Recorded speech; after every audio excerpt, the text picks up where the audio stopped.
सच्ची घटना पर आधारित आज की कहानी मैं आपके लिए लेकर आई हूँ, क्योंकि सभी परिवारों की ये सच्ची घटना है, सच्ची कहानी है।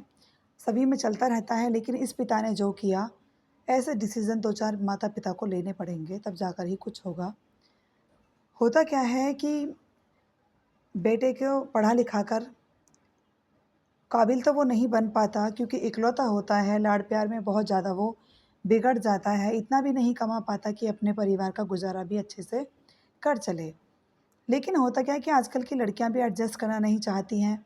वो भी हाई-फाई उन्हें सब चीज़ें चाहिए, चाहे पति उनका कमाए या ना कमाए। तो इसी तरह से होता है इस परिवार में कि बच्चे की जो लड़का होता है उसकी मम्मी की डेथ हो जाती है, पापा उनके साथ रहते हैं। पापा के साथ में बहू-बेटे रहते हैं, उन्हीं के घर में रहते हैं। अब उसके बाद में फिर सब कुछ ठीक चलता रहता है, नई-नवेली बहू घर में आती है, बहुत सबका सम्मान, बहुत लाड-प्यार जैसा कि सभी के घर में होता भी है, सभी करती भी हैं, ये सब चलता है उस घर में। धीरे-धीरे होते-होते वो अपने पति को अपने कब्ज़े में बिल्कुल इस तरह से कर लेती है, जैसा वो कहता है वैसा ही वो करता चला जाता है। तो वो कहती है कि तुम्हारे पिताजी सारे दिन खाली पड़े रहते हैं, तो तुम इनको काम क्यों नहीं करवाते? तो वो कहती है बेटा कहता है क्या है कि पड़े रहने दो, क्या हुआ? मम्मी तो है नहीं जिनसे बात करें, घूम फिर आते हैं, कहा अपना सही है। तो वो कहने लगी ऐसे नहीं चलेगा इस घर में, तुम्हारे अपने पिताजी से कहो कि बाहर की सब्ज़ी भी वही लेकर आएँगे और घर में जो बर्तन है वो उन्हें भी वही साफ़ करेंगे, घर का सारा काम भी वही करेंगे और मेरे साथ में अभी छोटा मेरा बच्चा है तो मैं इसका ध्यान रखूँगी, मैं इतना काम नहीं कर पाऊँगी बच्चे के साथ में। लड़का बीवी के चक्कर में तो रहता ही है, तो वो अपनी पिताजी से कहता है, पिताजी तुम्हें ये सारा काम करना है और पड़े-पड़े सारे दिन करते भी क्या हो? अब पिता को बहुत खराब लगता है कि बहू के होते हुए बेटा मुझसे ऐसा कह रहा है कि ऐसा तो कभी मेरी पत्नी ने भी मुझसे नहीं कहा। बहुत परेशान भी होते हैं, कहते हैं चलो कोई नहीं, परिवार में रहना है, परिवार के साथ रहना है तो ये भी कर लूँगा। बुजुर्ग पिता घर के बर्तन भी साफ़ करते हैं, कपड़े भी धोते हैं, मशीन लगाकर सारे घर के काम करने लग जाते हैं धीरे-धीरे जितना उनसे होता है। लेकिन एक दिन ऐसा होता है कि वो बीमार पड़ जाते हैं, उन्हें बहुत तेज़ बुखार होता है, तो वो घर का कोई काम नहीं कर पाते। बेटा जो छोटा-मोटा काम करता है, उससे लौट कर आता है, तो उसकी पत्नी उनके कान भर देती है। कहती है, "देखो ना तो आज तुम्हारे पिताजी ने बर्तन साफ़ करे, ना तुम्हारे पिताजी ने आज कपड़े धोए और आज सुबह से है कि पड़े हुए हैं। जाइए उनसे कहो कि वो घर का काम निपटाएँ, जब ही खाना मैं बनाऊँगी शाम को, अदरवाइज़ मेरे काम नहीं हो पाएगा।" वो जाता है और बड़े गुस्से में अपने पिता से कहता है कि पापा सारा दिन तुम्हें पड़े हुए हो गया, तुम्हें घर का काम दिखाई नहीं दिया? और वो बच्चे को लेकर अपने साथ में मतलब खिला रही है, काम कर रही है, उससे नहीं हो पा रहा है।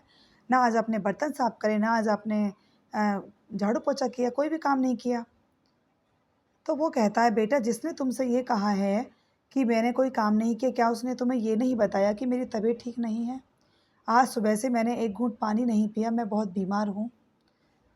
तो बेटा कहता है, "कोई नहीं पिताजी, ठीक है, तो अभी तो हम लोग मूवी देखने के लिए जा रहे हैं, तो बीमार आदमी खाना थोड़ी ही ना खाता है, तो तुम पानी पीकर सो जाना।" पिता बहुत सन्न रह जाता है कि सुबह से भी मैंने कुछ नहीं खाया और अब बेटा ऐसे बोल रहा है। तो दोनों मूवी देखने के लिए निकल जाते हैं बच्चे के साथ में और पिता जो है पानी पीकर सो जाते हैं। अब उसके बाद में जब ये सब भी नहीं चलता तो बहू अपने पति से कहती है कि ये बुड्ढे को हटाना ही पड़ेगा, रास्ते से ये कुछ काम का तो है नहीं। तो कहती है बुखार उन्हें बहुत तेज़ होता है पिताजी को उनके, तो वो कहती है पिताजी जाइए ऊपर से कपड़े उतार लाओ। अगला दिन जब नेक्स्ट डे आता है कि बारिश आने वाली है और कपड़े उतार कर ले आइए।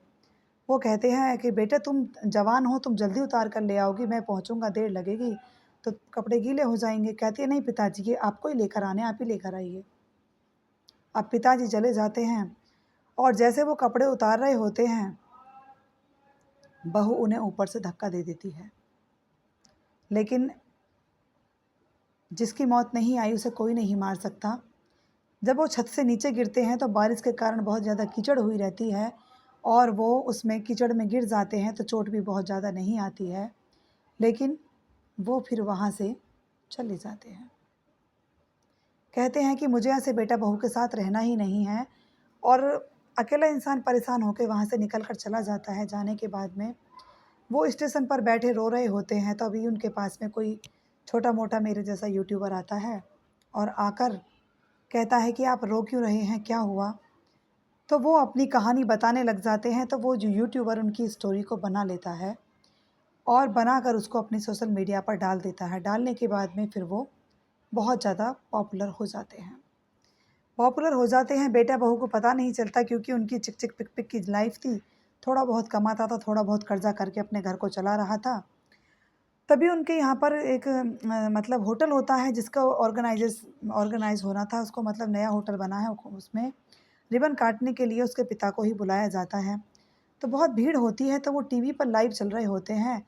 तभी पोता आकर कहता है, "पापा, पापा देखो दादाजी टीवी पर आए हैं।" तो उसका बेटा भागा-भागा जाता है, कहता है, "क्या दादाजी टीवी पर?" फिर वो अपनी बीवी को लेकर आता है कि देखिए पिताजी टीवी पर आए हैं। बोली, "भीख माँगने आए होंगे किसी से।